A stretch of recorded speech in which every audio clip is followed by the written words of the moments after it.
I would like to manifest the fight with Vicente Luque.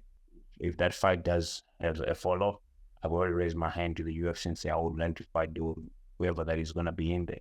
Then the fight with a Stockholm slap. It's not going to be called Stockholm slap. It's going to be Machine Gun slap from Kita. I'm just Mystic Mamba. I mean, Luque is probably 1 year younger than me, but I think he's been in the UFC for a very long time, and I just feel like he does not have the hunger and the desire like I have. I'm going to finish him. It's not going to be. It's not going to be 2 rounds. It's 1 round. Yeah, bro. Very convenient, and what a coincidence that I'm fighting you, and then all of a sudden they call you to say, "Oh, Colby is a training partner, bro." So I told him before the fight that, hey, you think you can get information on me? Nobody knows me. I want a piece of Belal one day. I know people come, like some people say, "Oh, what happened to you being a champion in 2024? If you don't raise your standards so high, you will fall short in life." 2025, I believe, with the right matchups, with the right fight, I think I'm going to be that by the end of the year. Might not be today, not tomorrow or next week. In the voice of Brandon Moreno, I will be a champion one day. All right, so today I'm joined once again by the surging UFC welterweight, Themba Gorimbo. Welcome back, man. How are you? What's up, brother? How are you? You good? Doing great, man. How have you been? I've been good, bro. Busy as usual, but yeah, been good. I'm here in Rwanda. Life is good. I leave tomorrow. I'm out tomorrow, and I'll be in Miami on Wednesday. Then yeah. Okay. Do you well, first off, in Africa and stuff like that, how are you enjoying that whole thing right now? Are you seeing family, or what are you up to over there? Oh no, I didn't get to see anybody. I was here firstly, I was here for my visa, so I had to renew my visa. So I came here to renew my visa, and that was like I landed in Zimbabwe on Tuesday at 1 a.m. Then Wednesday, I went to the visa, got the visa, and then Thursday, I flew out to Cape Town for my sponsor's 20th anniversary, which is the Mukuru guys. And then straight away, the following day, that was Friday. I mean, the birthday was on Friday. Then Saturday, I flew out of Cape Town, and I've been here ever since. Yeah. Yeah. And what are you up to over there in Zimbabwe, right? Or no, Rwanda. So yeah, I've been always campaigning to be part of when the UFC comes to Africa, they're coming to Rwanda, I want to fight here. And someone picked it up from the high ups there in Rwanda, and they reached out to me before my last fight. And yeah, so I had to come past here for some sponsorship opportunities, and I don't know, for some reason I liked Rwanda before I came here, and I've always vouched for Rwanda, and I like Rwanda more that I'm about to live here, and yeah. And I managed to get some things done here, the peaceful country. So I had to do some talks with some guys, and I mean, it's all about sponsors, and yeah. And officially, I'm like the adopted son of Rwanda. So you can say Themba is from Rwanda and Zimbabwe at the same time, or Zimbabwe and Rwanda. Okay, gotcha. Yeah. And so are you doing any groundwork as far as trying to get the UFC over there? Is that what you were kind of hinting at a second ago? No. So I know that I might be coming in, but like, I don't know. For some reason, there was a coincidence from me saying I would like to fight here, and then I heard that they are saying, then getting in touch with me for a meeting and trying to make me do some stuff here. Some stuff I cannot do because like I'm still busy with my career, and yeah, there's a potential of opening a gym here that some of the guys want me to do, but unfortunately, at this right time and right moment, I'm unable to do that. So I need to focus on my career. So yeah, there's a lot of things happening, but nothing that I can say publicly. Okay, I understand. But you're balancing the sponsorships and business with also training at the moment, it sounds like. Oh, no, I have not been training, brother. I have not been training. Actually, ever since my fight, I didn't train because I needed to take a break and make sure that my body heals some of the small injuries type of thing, like, my hand and my thumb here and all that, things that happened leading up to the fight last one, and my foot. Well, like right now I feel good. Like I've only been focusing on eating food and doing the business of the sponsors, and the sponsors pay bills. So I've only been focusing on that and trying to look at getting some property down here in Rwanda too. So yeah, it's a blessing. I'm here. I'm blessed, and life is good. Well, that's good. At least while you're healing and stuff, you have some opportunities to make money, right? Yeah. You have the opportunity to make money, but also secure your future for your kids, and trying to see you can do what you can do with your the second that you have. Nothing lasts forever. So you gotta understand where you are in life, and you have to make sure you make the most of everything. So I'm blessed to be where I am right now, and I have to make the most of now because I know, I'm gonna rise. Obviously, I'm gonna continue, and I'm gonna be unstoppable until I'm undisputed. But you know what? Time passes, things go, and one day it's not gonna be my time. Right now, it's my time, and I'm gonna go all the way to become a champion and do what I have to do. But as I do that, I have to secure my future because one day it's not gonna be my time. Right now, it's Themba's time. It's Mamba time. Yeah. And after we last spoke, right? That was even before The Rock went ahead and like got you guys a house and brought your whole family down there for you. So now it's Yeah, really your time, right? Beforehand, you were kind of talking about it, but you're struggling trying to get all these resources together. And it seems like everything has kind of been put together really nicely over the last year for you, like as far as your life goes and all that stuff, allowing you to train and really pursue the dream of becoming a world champion, right? Because you were living out of the gym and all of that stuff just a yeah, year ago. yeah. I mean, like, if you look at life, man, life just happens for a reason, and like, I always believe in God, and I believe God has a certain ways of communication and certain ways of doing things for everybody, me, you, and everybody involved.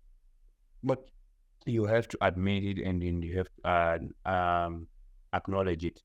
And like for me, I'm here in Rwanda, and maybe I'll live here after my career fighting whatsoever. I don't know why I came here really, really, because like, I mean, I don't know why what do you call it?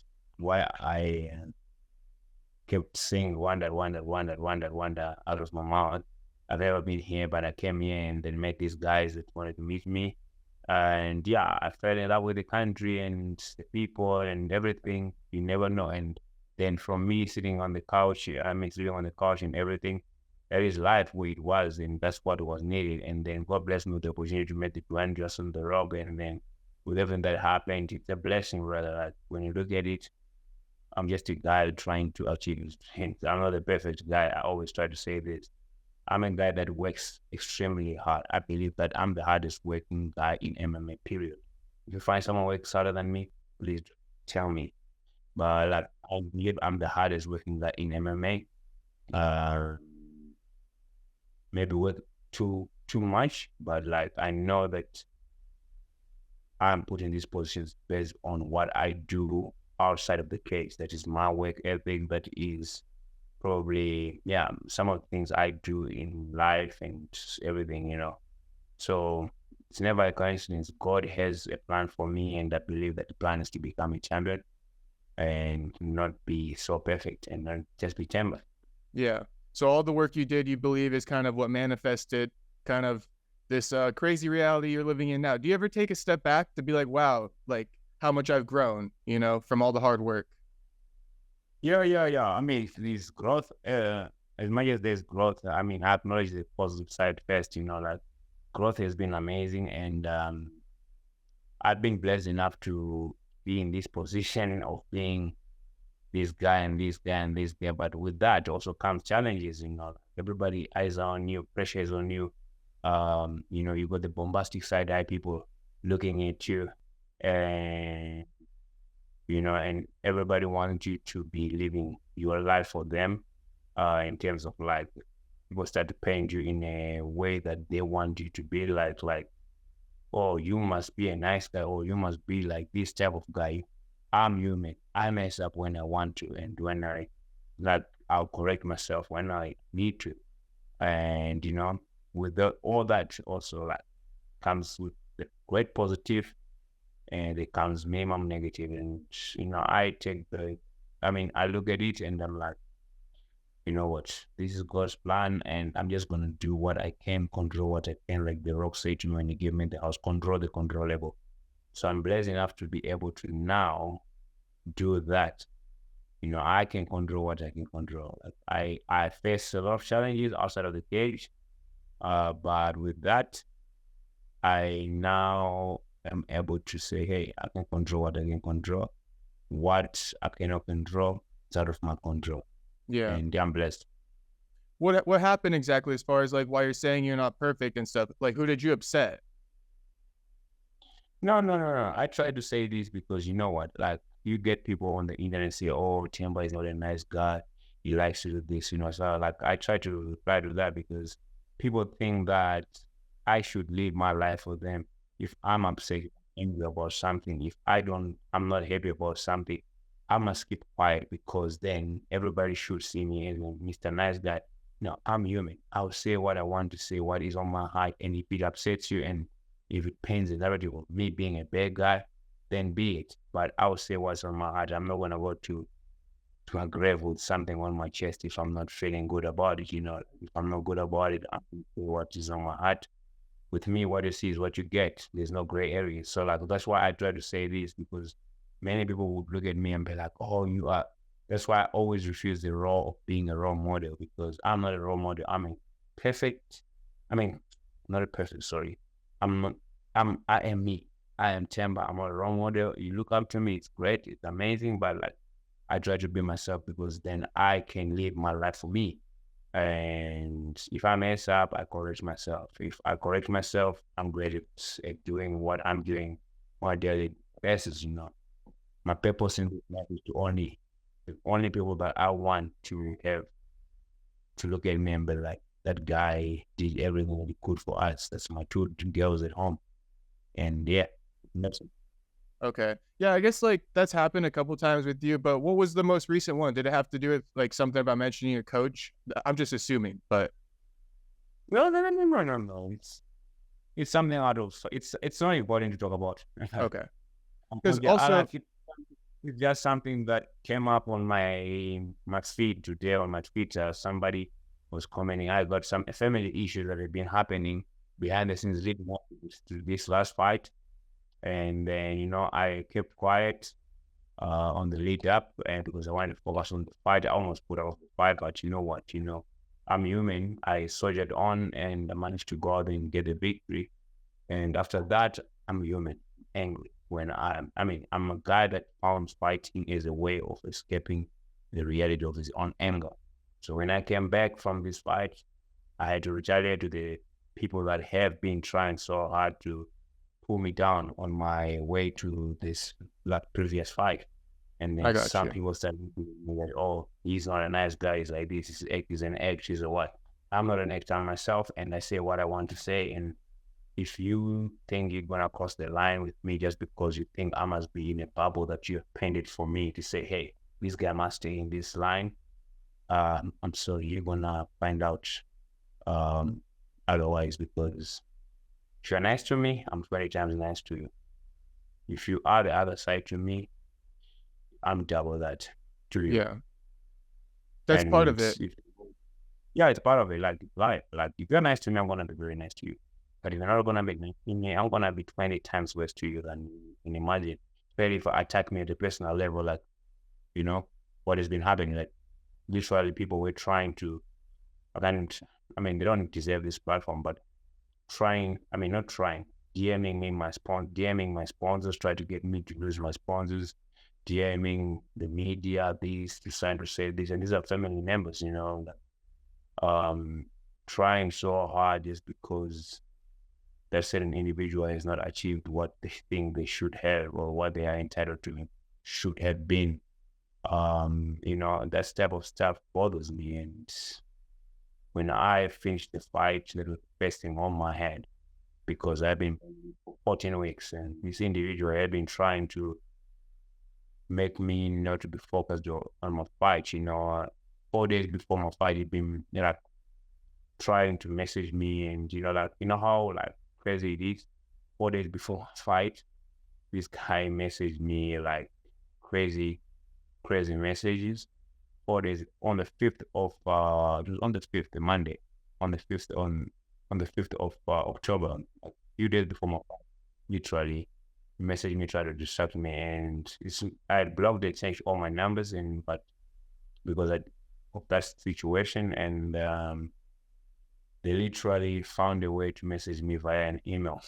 Wow. And for some reason, I'm on the treadmill running, trying to cut my weight.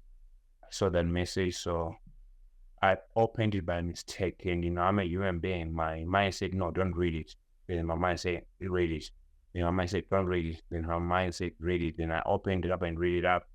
And I was very upset, and I replied with anger. But you know what? This individual, what he does is like, he messaged me, and he blocks me straight after that, so that I don't have a chance to reply to them. It's almost like the advocate for the devil to me, how I look at it. So like, this is why I'm saying I'm not perfect. I mess up, and when I'm angry, and when I have to deal with certain people a certain way, if they have to feel the wrath of me, so be it. Whether they are friends or family members or whatsoever, if they are trying to pull me down to a level, trying to make sure I lose my focus leading up to my fight, that was a very important fight. They're gonna feel that wrath, and yeah, it's lucky that it's on the internet. Yeah, but it is what it is. Like, let's move on to the positives. Malott.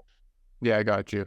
And when he has to read that beforehand, and you're training cutting weight, I'm sure you were extremely aggravated, and you need to get your sleep and stuff. So going into your psyche and try to mess you up before the fight, that's pretty pretty low. This situation was going on throughout the whole fight camp. That basically they firstly they messaged me random stuff and wanting this, wanting that. And, it was messing up my training. And, to the point where my coach, Gil Martinez, saw me training. He's like, he stopped the training. He's like, Themba, I know you, and you're not training properly right now. And in the UFC, you have to have your head here. And I can tell you right now, your head is not here right now. And if you want to train like this, you can go to sparring right now and go get hit because you're not focused. And you might have permanent damage because you are not focused trying to fight this person that is messaging you this, and that and that. You need to cut them off. You need to change your number if you have to. If you don't have to have your phone, give me, I'll keep your phone for you, because yeah, it was bothering me leading up to the fight. But you know what? I soldiered on. I changed my number, and I kept the receipts, if they call it. Yeah. For the fight. And that's what came out in the Octagon interview? No, after the fight, now I'm done.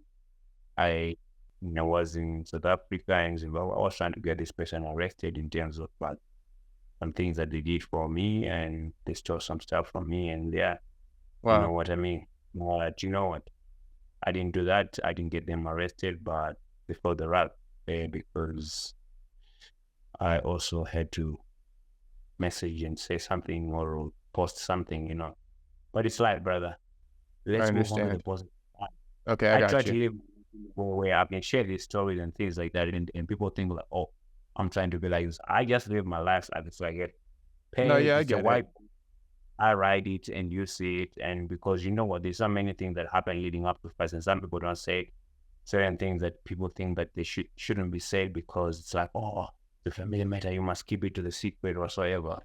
I am not perfect. That's what I said. And my life is not perfect. And I want people to see this because you know what? There will be somebody right now that is facing the same things, facing the same challenges in the same sport as I am or whatsoever in the future. And they might not know how to deal with it. And maybe they can take a page out and go out there and do their job, separate it and then go do their job and deal with it after.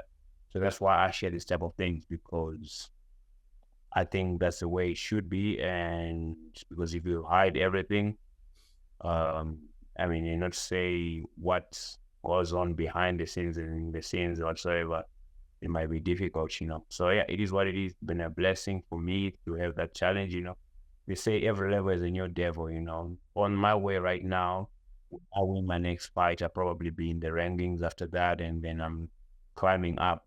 By the time I become a champion, there will be kids and reds coming out with so many other things and stories and this and that.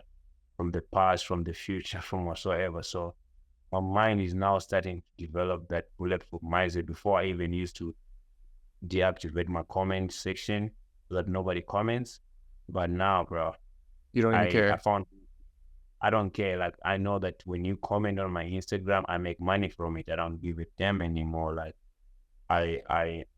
if you comment and you say rubbish to me about me or saying something about me, I might even pin your comment so that more people can reply to you. The more there is engagement, the more money I can make from it, and it can help me in my career. And you watch me win.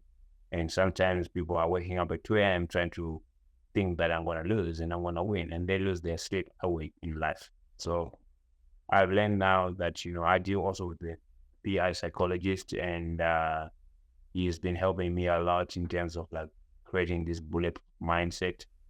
And so, yeah, the blessing. I'm here now, and yeah, what's me? And I want to say on a positive note, before we get into the rankings and stuff, you do have to be careful. I would only listen to very close people to me, when on my rise up, if I were you. Like, even with that, you have to be careful because people can try to give you advice and it's bad advice, So it's best that you listen to yourself and the people who really care the most about you, your wife and your kids and your true loved ones.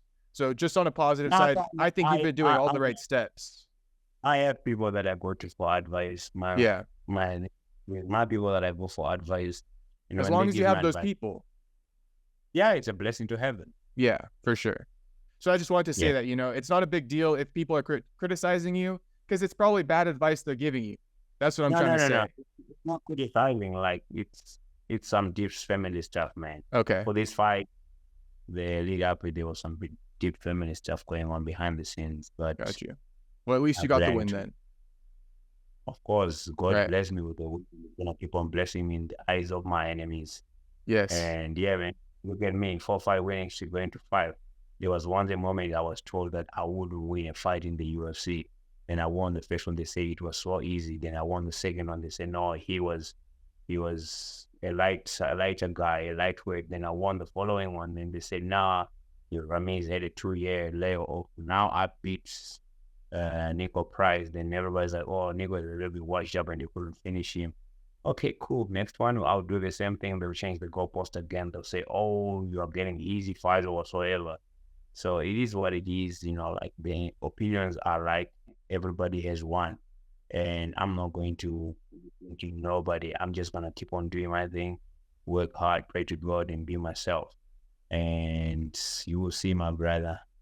So well, I've been seeing every fight, big improvements. Yeah. No, but like now you will see, like, honestly, I now enjoy fighting.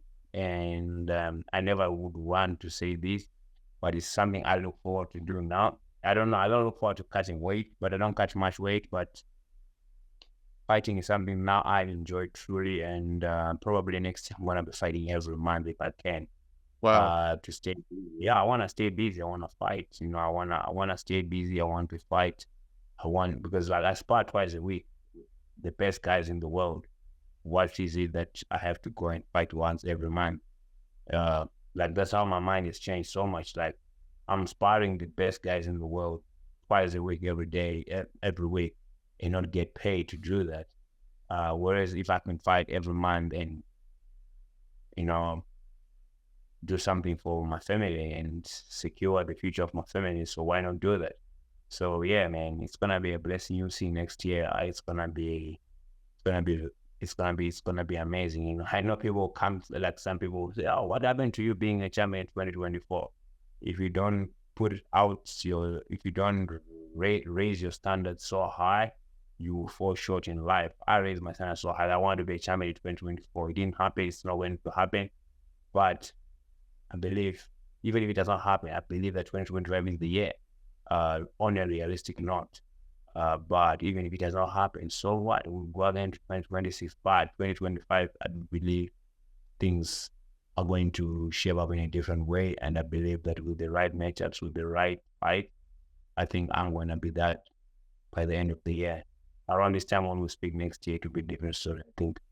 Seriously, with the amount of work you've already done this year, you do that again next year, I mean, you're going to be right up there in the rankings, breaking into No, the top 10, top 5. I think I'm gonna be ranked very soon. Yeah. I think personally I'm gonna be ranked very soon. Do you think your next fight And will be ranked opponent? I don't know. I don't care really, but I think I'm gonna be ranked very soon. I would like to manifest to fight Vicente Luque, but for some reason I just feel like it's not gonna be Luque. It's gonna probably be Diaz. That is gonna be the one standing in there. Because I don't know, for some reason, for some weird reason, I have a feeling that Vicente Luque is the one that's gonna pull out this time, and I'm worried. If that fight does have a follow, I've already raised my hand to the UFC and say I would like to fight whoever that is gonna be in there. So yeah, if it is never get as a bonus because it's ranked, if it's Nick Diaz, it's the bonus because the legend. It was used to be my favorite fighter, him and Anderson Silva. So we'll be spent the fight with a Stockholm slap. Do you have to try to land one of those on him if you fight him? Of course, I Of used course. to. Of course, not in a disrespectful way. No. It's not gonna be called Stockholm slap. It's gonna be Mashingo slap from Kita. Oh, It's okay. gonna be, but yeah, like it's fun, like honestly, like he's a guy that I used to look up to, but now it's crazy. That's what they say. Work so hard that your idols become your rivals, and yeah, like it does step away to get type of fights like that, Yeah, and that's So, yeah. on the Belal card, right? UFC 310. Yeah, it's gonna be on the Belal card, the UFC 310. I think, yeah. So you'll be training, staying ready to maybe step in. Why do you think Vicente is going to pull out?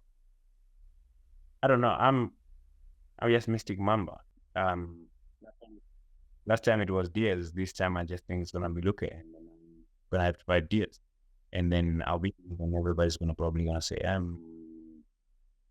Nick Diaz was old, Nick Diaz was this and that, but it's a good fight to have your first fight outside of the Apex. Yeah. No, I think that's a great fight. Either one, honestly. If you fight Luque or Diaz next, I would love that for you. I think I'll finish him. I believe so. Diaz might be even harder to finish than Luque. I don't know. Why do you think you'll finish Luque? Is it just kind of with his performances lately, what he's shown in there? I mean, Luque is probably 1 year younger than me, but I think he's been hungry for a very long time. I mean, I think he's been in the UFC for a very long time, and I just feel like he does not have the hunger and the desire like I have. I feel like I'm the hardest working guy I know, and I feel like I'm the hungriest guy I know too. So I just feel like if I'm to fight Luque, like I'm gonna finish him. It's not gonna be 2 rounds, it's 1 round.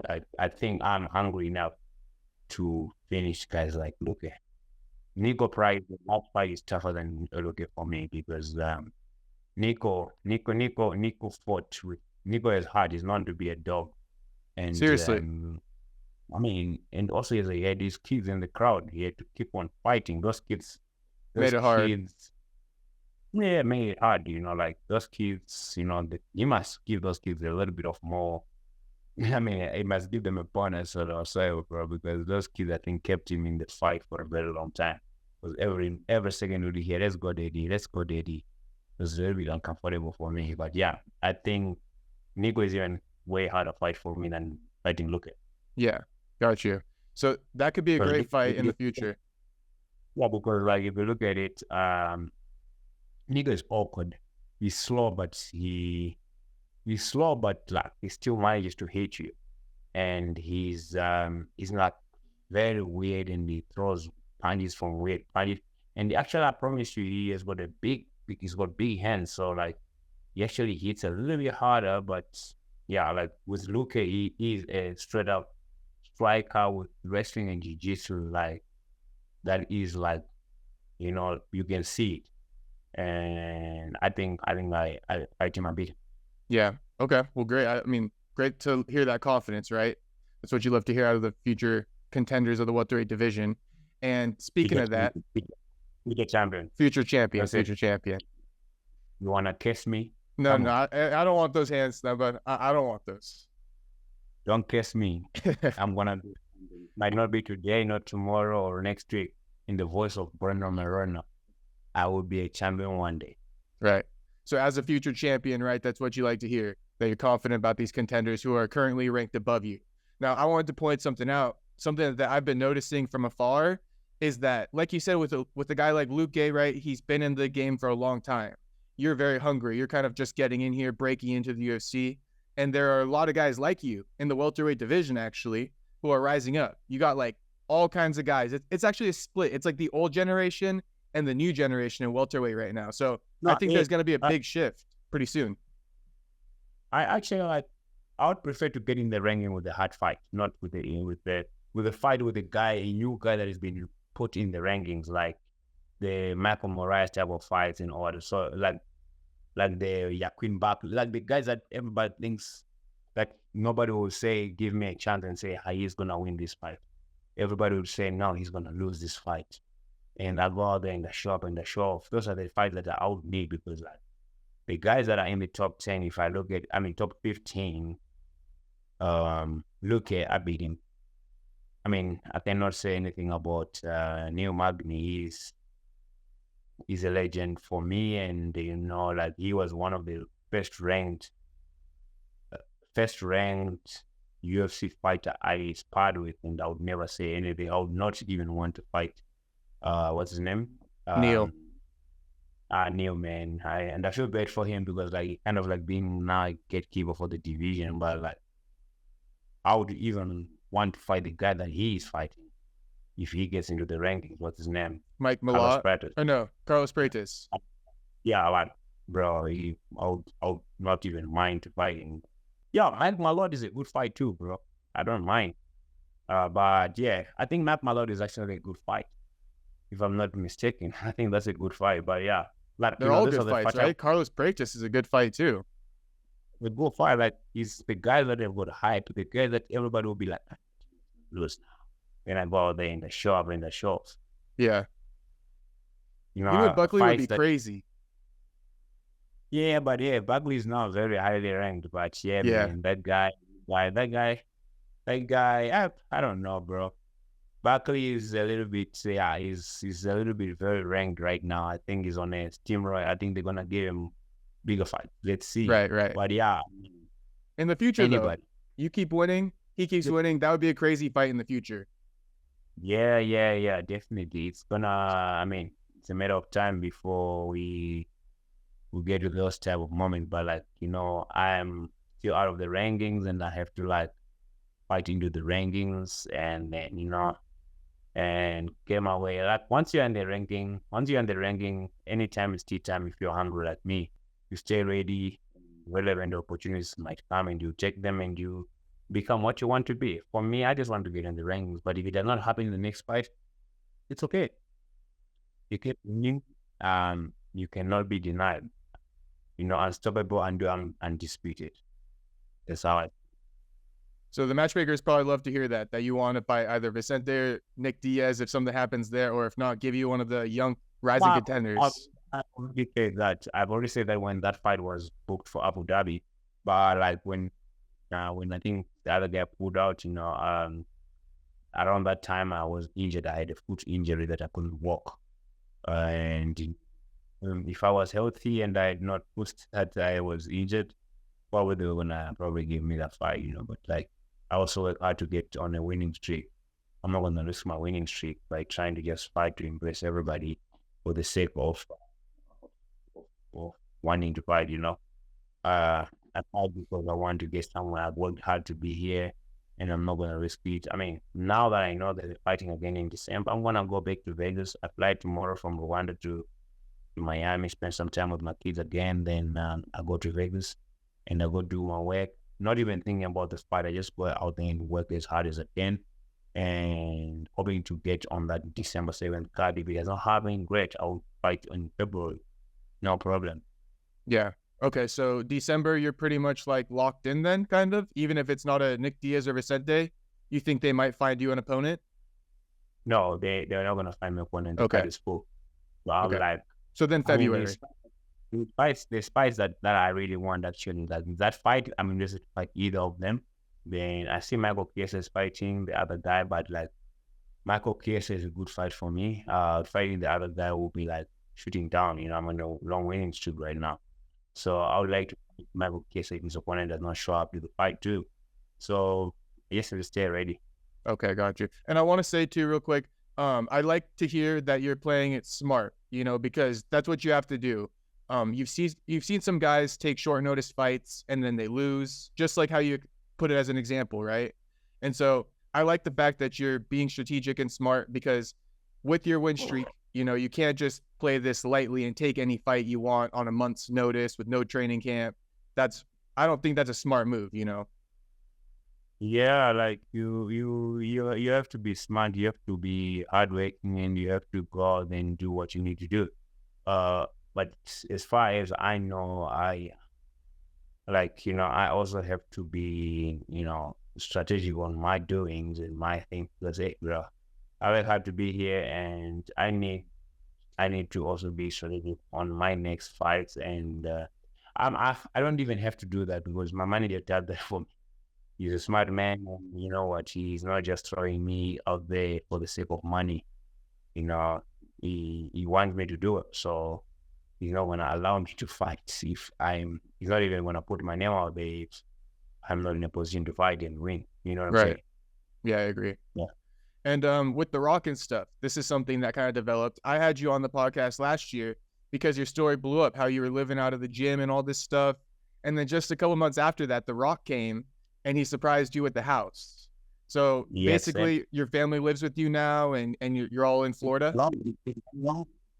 Yeah, it's a blessing, bro. Like DJ is a man, and came into my life and changed my life in a positive way. And you know what? A lot of people know me through that, and a lot of people are inspired by my life through that and my story through that.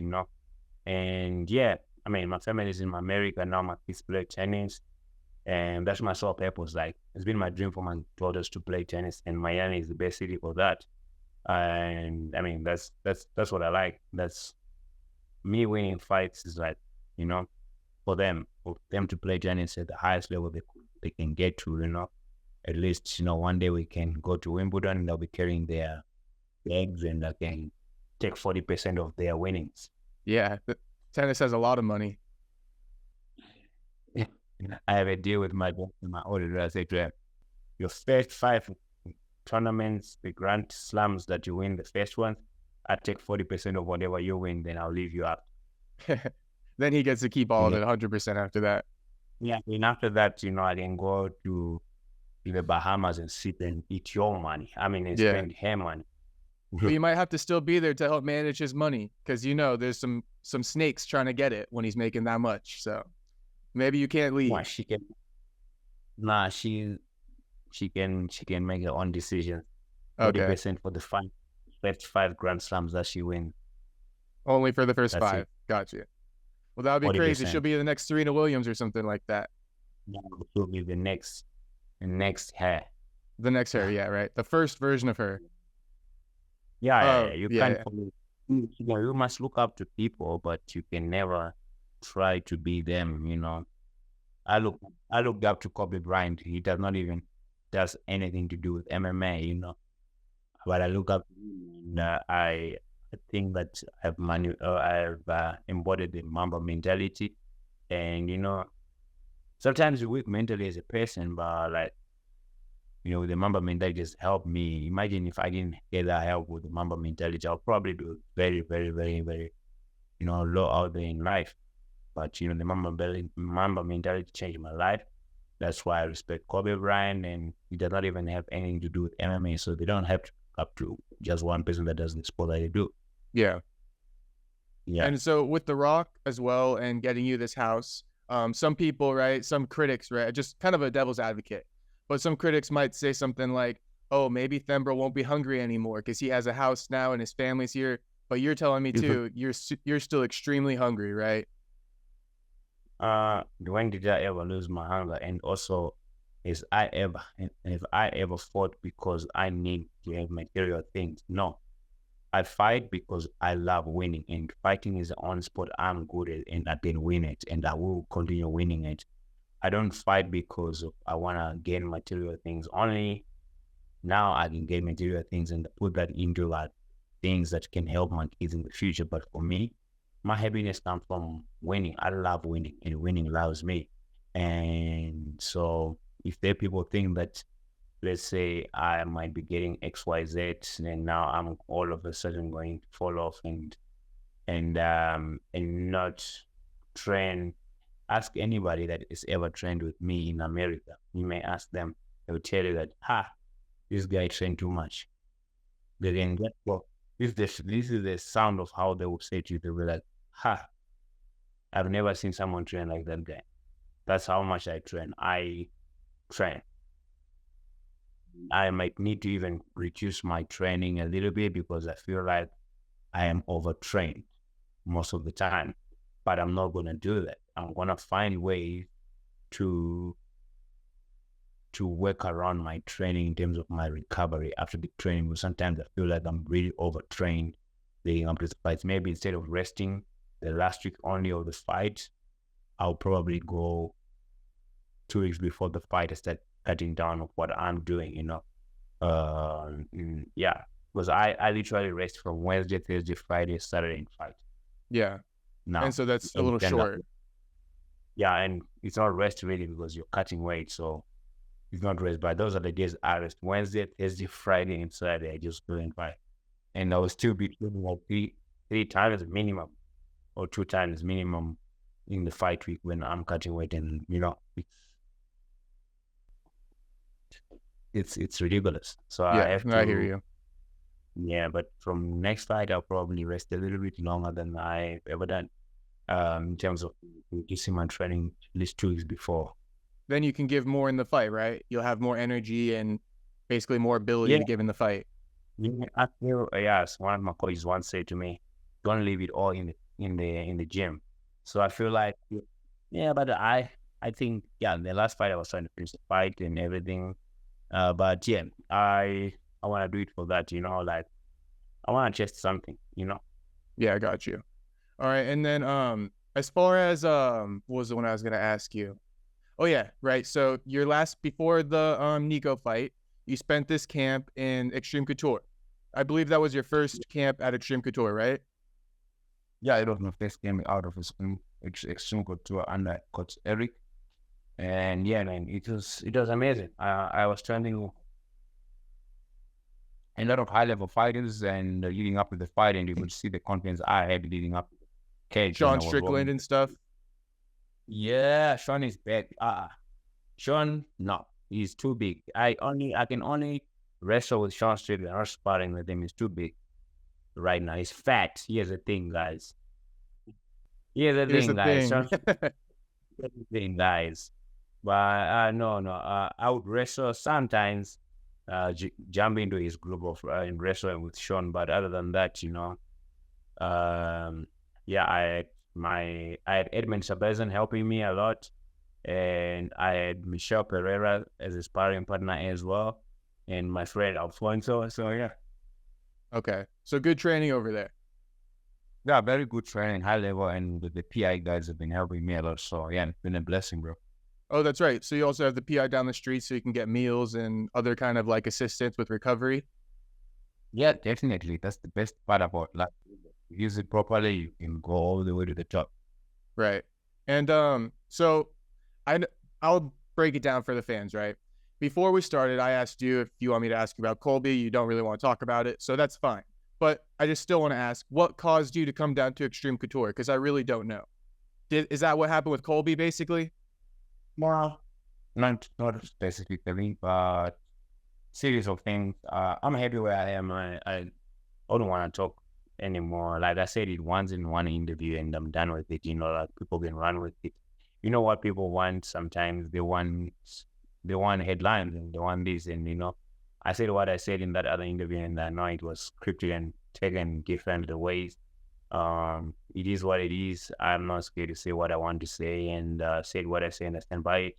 And that's it. For me now, my life is good. I'm in a good place mentally. I had some challenges, but you know what? I overcome everything, and I'm on an upward spiral of my career. I'm going this way, right?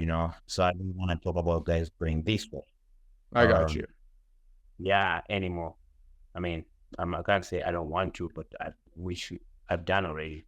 So now I'm going this way. I just want to stay going this way. So, okay, with the whole this way and then this way thing, I just want to ask you, you think that maybe one day you could fight Colby since he's going down and you're going up? I think eventually you run into each other or something. If you guys, I don't know the story. So like, but if you guys don't like each other anymore, maybe you can fight. If the UFC offers me to fight you, I'll fight you now. Just know that I need to take fighting personal. Brother, for me, having the assistance of the PI with the psychologist and everything, I've not taken this thing as like, wow, this is just like sparring, basically, but with bad intentions within that moment. You know what I mean? So if the UFC says to me, I'm going to fight Bobby, of course, I'm going to fight him. But does he want to fight me? I don't know. Because the last time I checked between me and him, yeah, I don't know. It's just, it is what it is. You know what I'm saying? Like for me, if the UFC comes to me and say, do you want to fight him now? I will run it. I'm not even going to say when. I'll just say yes. You know, I'll fight. Yeah. Especially that guy. Yeah. Did the Zimbabwe have to come out of you over there in Florida for a little bit? Which one? Which Zimbabwe? The Zimbabwe in you, the crazy Themba. Did that almost come out? No. I'm cool, bro. Like just like I'm also very weird, and I'm also very. I think I don't want to say, but like you know what? I'm a person that would admit what he is. Like I'm probably like a, like just depends on the weather of the day. Sometimes you're happy, sometimes you're mad. Sometimes I'm not happy, sometimes I'm happy, sometimes I'm mad, but I'm admitted to it, so it is what it is. And maybe it's my fault, it's my doing that may lead up to the whole thing, but maybe but at the end of the day, it is what it is, brother. It is what it is. Fair enough. We don't have to.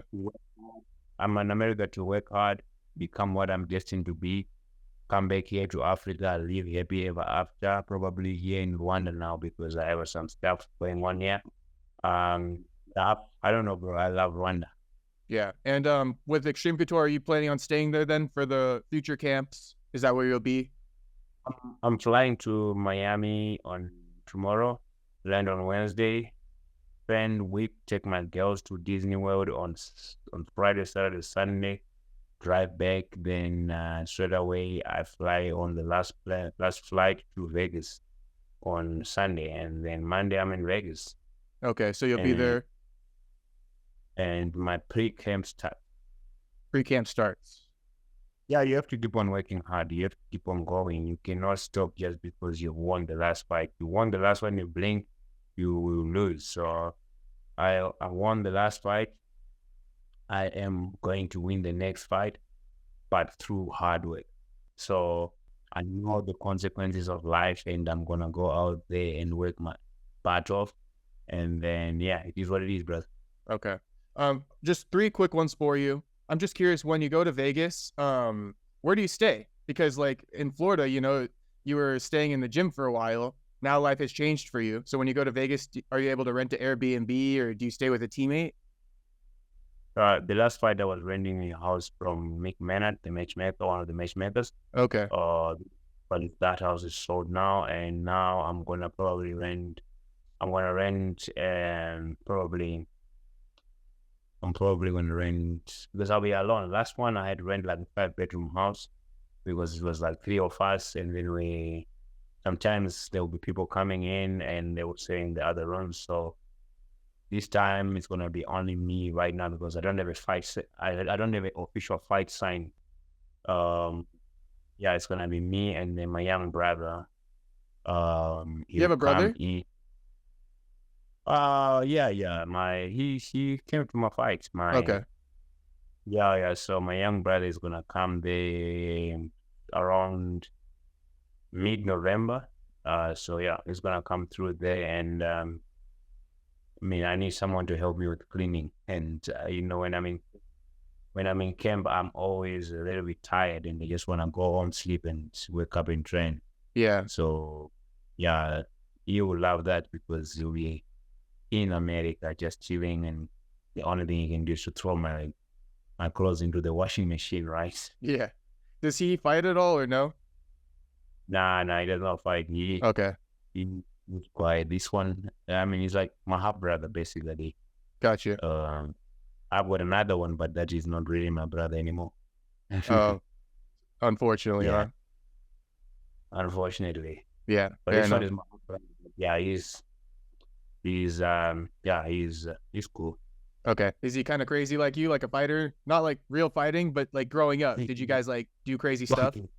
No, this one is very quiet. We didn't grow up together actually because my parents passed on when we were young, and then he was taken. He had to go with his mom and live somewhere else. So we didn't grow up together basically, and only now we start to get to know each other. But yeah, luckily he's with an American visa, and I can be able to bring him here, and he can just chill at the thing and start to maybe you start studying or something here, but whatever it is, man, that you decide to do, we can try and do. For now, he's coming for a holiday, but a paid holiday where he's there, but doesn't have to work. Does not have to work. No. His work is to help me. What do you call it? Clean up my stuff, because hey, when I'm there, sometimes I'm very, very tired. Yeah. No, I get it for sure. You need that, right? Okay. Last two for you was it hard? Because like living in Florida with your family and stuff, is it hard to kind of like be there? Are you able to train at other gyms, or like what's the training like if you're in Florida? When I'm in Miami, I train what places that I train at. But when I'm in Vegas, like my wife and I, we've come to a conclusion that we have this period. We have to make the most of it. I mean, it's nice to always wake up and see each other, right? But you have to understand things come to an end. And when you have a moment, take it. And I know that right now I'm on this rise, and I have to make the most of this rise. And my wife does that, And like we have our own plans, and the kids, my daughters, they're busy enough to forget me that I'm there sometimes. Okay, it's fine, right? So mostly then you're training in Las Vegas for the most part. No, yeah, I'm gonna be training more in Las Vegas now. And now when I go back, I wanna rent that. The place that I normally rent is like the Airbnb thing, but probably I'm gonna try to get my own little flat apartment in Las Vegas, a permanent one, so that I can be able to just bounce up and down, and also rent it out to other people when I'm not there. Well, there you go. Okay, and so there's 2 dates because you want to get out of the Apex. I'm thinking 2 big shows for you, which would be UFC 311 in January. That's in Los Angeles. I don't know if you ever wanted to travel to California, to LA. And then February is in Australia. That's far. I'm not gonna travel to Australia, but to do that, I mean, it's a hassle to go outside of America, bro, for me.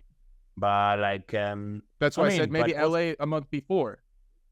Listen, beggars can be choosers. Also, I have that understanding in that I'm not entitled to anything. If the UFC wants me, like, look at my last fight. I was number 5 on the card. I was on the prelims, and the guys that were fighting above me, they were all coming mostly off losses, but including Alex Morono, who had just lost to Niko Price, who I was fighting, and they were on the main card. So like, and I was not even, I mean, I can say about it now, I was a little bit like, I'm going to show them. But after that, I know the reason why I was on the prelims. Like, okay, cool, makes sense. But like, at the end of the day, I'm not entitled to anything. I'm going to end my way to what I want and what I desire. And that's the only way, like, I'm not entitled to say that I don't want to fight there or there or there. If I don't want to fight somewhere, maybe I would not say verbally. I would just, but I would fight anywhere in the world where that they want me to fight, I'm not entitled, or I'm not in a position to say I want to fight here or there. Beggars cannot be choosers, and I'm gonna do what I'm told.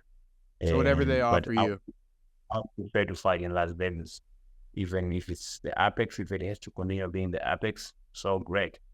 Yeah, but you know what? With the desire that I have to become a champion, I feel like I need to have that outing now. I need to start getting out of the apex and start to have the feel of the crowd, because like I'm familiarizing the apex now to a point where when I'm in the cage, it feels like another day. Yeah. Maybe a fight night and then get you on a pay-per-view card, something. But yeah, I was thinking maybe Los Angeles, UFC 311, but if you want to stay in Vegas, works too. Yeah. You've been asking me so many questions. Who would you want me to fight next? Who would I want you to fight next? Okay, let me pull up I got it right here. I'm glad you asked. Pull up the rankings. Who on top of your head would you want me to fight next? The top of my head? Whether it's in the rankings or out of the rankings, who do you want me to fight next?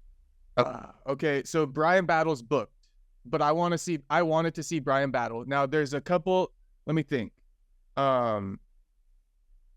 Morales. Michael Morales. I'll do that, no problem. That's the one I want to see. I'll do that, no problem. I love it. That's what you mean, and you be the matchmaker. Give me that, I'll do that, no problem. All right. So I don't get what fight really, bro. Anybody, right? Yeah, at this point in time of my career, you know what? If I cannot beat anybody else, then I cannot be what I want to be. So I believe I can be what I want to be. So anything in my way is gonna be destroyed. I got a quick one for you. What do you think about Carlos Prates? He's surging. Do you see any holes in his game? Anything that you could exploit? I have not watched him much. Okay. I only watched him destroying Jing Langpiang. Yeah, that was a good knockout. In China. Actually, I would not mind fighting Jing Langpiang, Not because coming off a loss, because I've always wanted him for a long time. But he's from the fighting names. You gotta respect those guys. Yeah, seriously. You have to respect about the fighting names. Carlos, what do you call it, Carlos Prates? And then I've not met him, I've not seen him, but I've seen Cabo Hario, and I talked to Cabo, he's like my friend. And I'll tell you one thing, their coaches, they are very dedicated, and their team is like together. And that's why they do so well, right? And the sky's the limit, bro. You gotta understand that. But you know what? When I fight who I fight, whenever I fight, wherever I fight, I'm gonna win, whether you are Tarzan or Superman. For sure. Hey, okay, we're ending here. Shavkat or Belal? I want Belal to continue being a champion. I want a piece of Belal one day. Okay, for sure. Yeah, I'm excited for that fight. You understand? I didn't make a prediction. I want Belal to continue being a champion, because I want a piece of Belal one day. Yeah. How come you want a piece of him? Do you think he's a talented fighter, or you don't like him? No, I don't dislike him, but he says some stuff, and everywhere there's consequences, and in the book of the Mamba mindset, anything you say or do shall be used against you. I write on the receipt book, I keep it, and I will, when time is right and it's perfect, I'll give it to him. What did he say about you? I don't know how I can say it, I can't recall it anymore, but few things. Every time I fight Belal in the past, before he was a champion, he always had something to comment and say about my fight. Really? And yeah, but yeah, man. Is he teammates with your opponent or something? Maybe? I don't know, bro. He was always trying to say something or suggesting something for me, or like boring, or what's he saying? Because you got a knockout on one of them. I mean, what could he say? I can't remember, but I don't know from I have my receipts for him. When it's time to go to the line to look at those receipts, I will find them. But from my first fight, even my debut, so it's okay. Oh, the one where you end up losing that one. Yeah, I would like him to stay champion so that I can have a piece of him one day. Okay. So that's I who mean, you want even to if it win. doesn't become a champion, if I don't think even if it does not stay a champion, but like it's more worth it to have those type of things when they have that thing. You know what I'm saying? Right. With the beef and Yeah. everything, yeah, it makes it better. Well, no, it's not beef. It's not beef. But It's it's more just fun, right, for the fans if you guys don't like each other. yeah. I don't do these sort of funds. I just keep my receipts and I open them and make you read them when you need to, just like I did with Niko Price. I mean, I'm a little bit disappointed with that because I didn't actually make him read his receipts properly, you know. But What it is did what it Niko is. do? He went to the gym that I used to train, try to get information on me, and then I ended up finding out through an interview that he did, and I was like, okay, cool. Is it what you want to do? Yeah, I've been there. You've never been there, and now all of a sudden I move and you train. You all of a sudden come to train. Then he's like, oh, they called me and said Colby wants a training partner. This is what he said after the fight. I'm like, yeah, bro, very convenient, and what a coincidence that I'm fighting you, and then all of a sudden they call you to say, oh, Colby needs a training partner, bro. So I told him before the fight that, hey, you think you can get information on me? Nobody knows me there. When I was there, I was like, yeah, it is what it is, but like, I keep my restraint. I show you when I need to. Wow, okay. That's a tough one. I don't know if the coaches, is there etiquette? Like, should the coaches have not taken him in, or like, is it fine that they took, or I guess they called him, which is kind of weird. For me, it was just like, it's a good coincidence that I left, and all of a sudden I had a booked fight with Niko, and then all of a sudden Niko Price started training there, and not training in the public where everybody would see him, in a back room where there's a private area where they would train. So, yeah, and also the stupid thing is I still have friends there, and they tell me. So it was a little bit weird. But at the end of the day, you know, everybody's entitled to their own thing and they can do whatever they want, just like I did to move to Vegas. But you know what? I just wanted to show him that, you know what, you can go try get as much information on me. I will still beat you. Mm-hmm. Well, that's what happened, Yeah. right? So it didn't That's what matter. happened. You dominated him for 3 rounds. I mean, he had no answers to my game. Yeah. Well, hey, That's better than throwing a right hand and knocking him out. Because probably will say, oh, what a lucky punch. You know, beating him up slowly and everything. I mean, I was trying to finish him, but yeah, beating him up, you know, was good. But then just try to go out there and do what I do best sometimes. dominate, right? Yeah. Yes, sir. All right, man. Well, hey, I want to say thanks again for the time. I've been happy to see all your success and the rise of the Themba Gorimbo, the Mamba mentality, and I'm looking forward to the next fight, man. Thank you, and you're welcome. It's a blessing to talk to you. And yeah, man, keep watching the Mamba Rise, Themba the Rise 2.0. I mean, when you get in 2025, it's the Mamba Rise 3.0 because you know what, the stock is gonna rise even higher there. But it's been a blessing, bro. Thank you so much. And yeah, man, it's almost 1 o'clock here, right? I need to sleep.